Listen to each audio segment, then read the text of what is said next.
Chapter 1.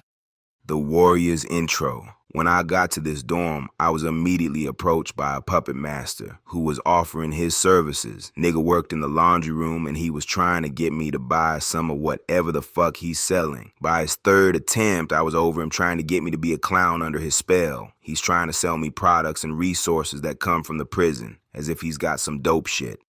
I'm over here getting visits, mail, and magazine subscriptions, and he wants to get me more food from the kitchen? Fuck out to here. After his 7th time, I got insulted, and my response let him know he was beneath me. It put him in his place and shut the bullshit down. Clearly, he wants me to buy drugs. He starts with something small, and then leads to my drug of choice, and I'm not going for it. I figured my small insult would end our interaction, but it turned into a beef I would have to handle. His response let me know there was going to be a fight in the very near future. Keeping peace and staying away from prison lifestyle has been my main focus, but the truth is, I am in prison and violence is part of my reality. I didn't know dude was a puppet master until the beef jumped off and he pulled the plug. Before I knew it, I was in the middle of a low-key war. The next day, I get up at 3 in the morning. A TC comes by and shakes my bed. I know what it means. I work in the kitchen and breakfast has to be made. My day ends after the dinner run. And when I got back to my cube, I noticed my lock was hanging off the hook and the door was open.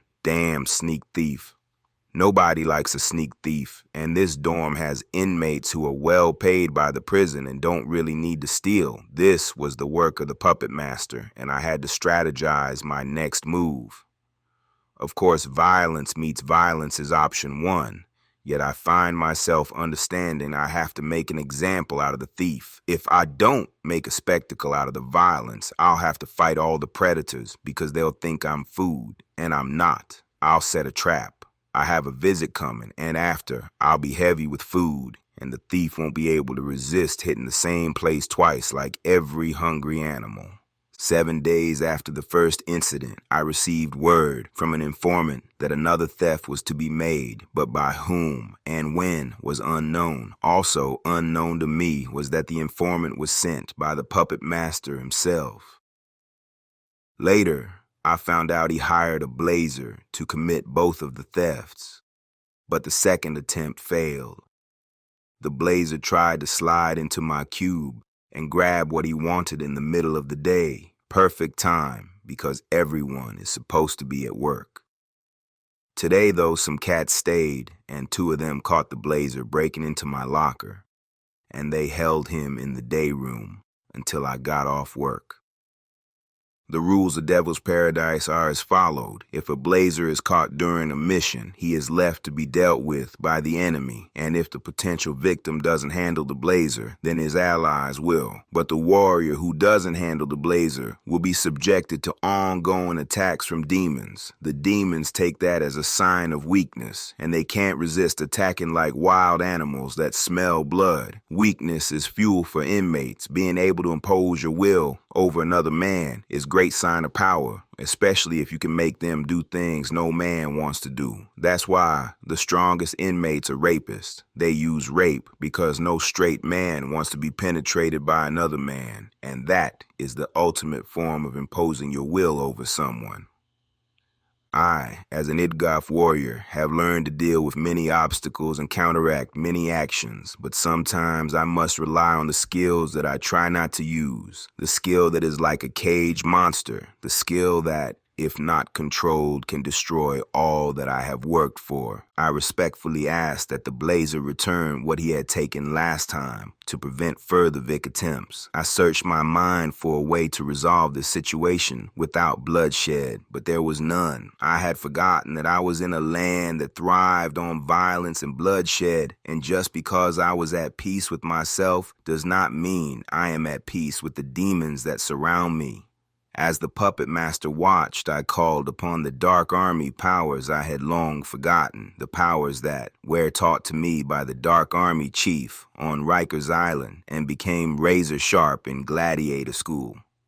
When I got to my cube, one of my mans pulled up right behind me and told they caught the blazer and was holding him for me in the day room. Instantly, my spirit jumped out of my body and I watched myself putting my fighting sneakers on, preparing for war. I spoke no words as my mans led the way, and when we turned the corner, I could see him through the bar-covered windows. Young, renegade-ass thug. He was defiantly a gun for hire, well-cut, and at least 3 to 4 feet taller than I, and at least 30 pounds heavier. This was going to be no easy task, yet I wasn't afraid. I was emotionless. I actually felt nothing. I wasn't even mad about what was stolen. I really didn't care. But when I walked through that door, I walked right up to him, and before he could utter a word, I was swinging on him. He blocked several of my punch easily and slipped every bomb I threw.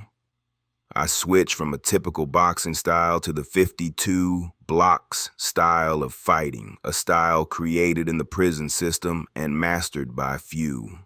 The quick hand moves and odd angles of punch threw him off balance and backed him into a row of chair, tripping his big ass up. So when he dropped his guard to catch his balance, I caught him with 3 punches that put him down.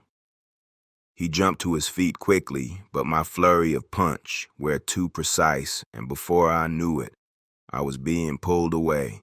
The spot was hot. All the demons were amazed that an Idgaf warrior was capable of such fury, such a cold, calculated frenzy of violence, which they thought couldn't happen. The puppet master thought they were stronger, but they were wrong. I had unleashed my demon that I kept caged for so long, and I stood by and watched him devour the blazer with no remorse. And just as he was about to release this soulless from his physical form, I drew him back to his fiery home.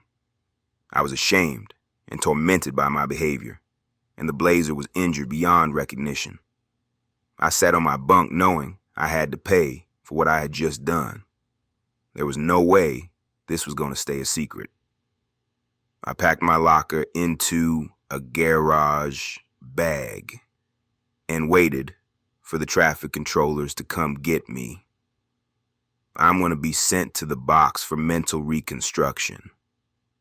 Before I go any further, I think I need to fill you in on how I got on a road to self-destruction and ended up in this devil's paradise. First, let me tell you about the demon seed. The demon seed can simply be explained as a self-destructive way of thinking and living. The negative energy that exists in the world is at some point exposed to us all, and at certain points things take place that feed that energy. In some people, the seed doesn't get strong enough, or the person is able to control those thoughts and desires. Then there's those whose negative energy grows and takes hold of their lives. On my path of self-destruction, I have either used several of these tools to feed my demon, or have been involved with people who have. At one time, I used sex as a way to get money from women I was involved with. One woman that stands out the most is Denise. Denise and I met a New Year's Eve party in Manhattan. I had not been fully taken over by my demon at that time, but he had a need to be fed. The first few weeks of our relationship, I lived up to the standards of being all that I could be as a boyfriend. Then, on night after a party, I took her home. She was drunk, and instead of accepting the fact that this would not be the best time to begin intimacy, I heard a little voice in my head that said, "She's not that drunk. She knows what she's doing. Go on, she'll like it. She's asking for it." And I gave in to the voice. I didn't have to. I chose to. The next day, she told me that I had been one of only 3 men she had been intimate with, and the most experienced of the 3. As time went on, her inexperience made her become emotionally involved in the pleasure.